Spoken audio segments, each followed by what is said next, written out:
Sa ilalim ng Executive Order number 110, inilunsad natin ang Unified Package for Livelihood, Industry, Food and Transport o yung UPLIFT upang maprotektahan ang kabuhayan ng mga Pilipino at mapanatiling matatag ang ating ekonomiya. Ngayong araw, pinalawak pa natin ang suportang ito sa pamamagitan ng UPLIFT Assistance. Mas pinalawak na tulong ang ipagkakaloob ng pamahalaan para sa mga mahihirap na sektor ng lipunan.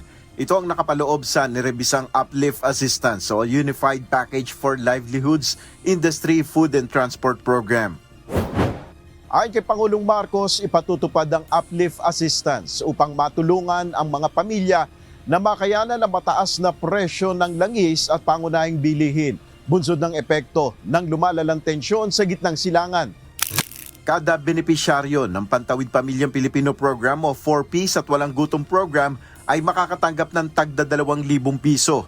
Makakatanggap ng isang beses na karagdagan tulong na hanggang 2,000 piso ang 3,2 milyong benepisyaryo ng Pantawid Pamilyang Pilipino Program o 4Ps at yung Walang Gutom Program. Palalawakin din natin ang ating suporta para sa 2,2 milyong mahihirap at yung malapit nang maging mahirap ng kabahayang natutukoy sa 2024 Community-Based Monitoring System o CBMS.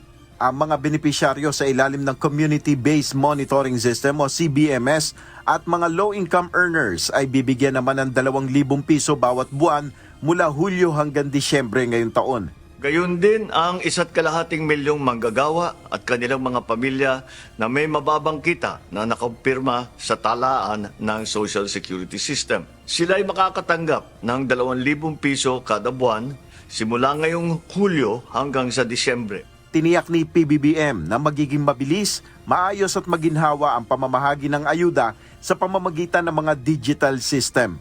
Aabot sa 12.37 billion pesos ang inilabas na pondo ng Department of Budget and Management para sa panibagong ayuda.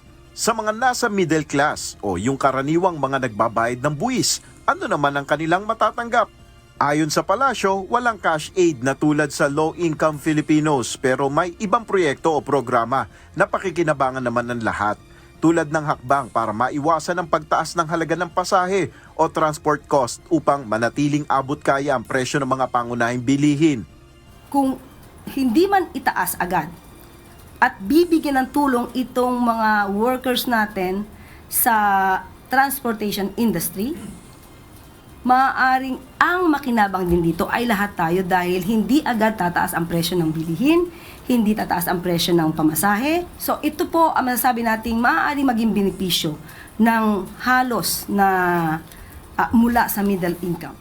Hiling naman ng ilang nasa working class, gumawa ng pangmatagalang solusyon sa tumataas na presyo ng langis.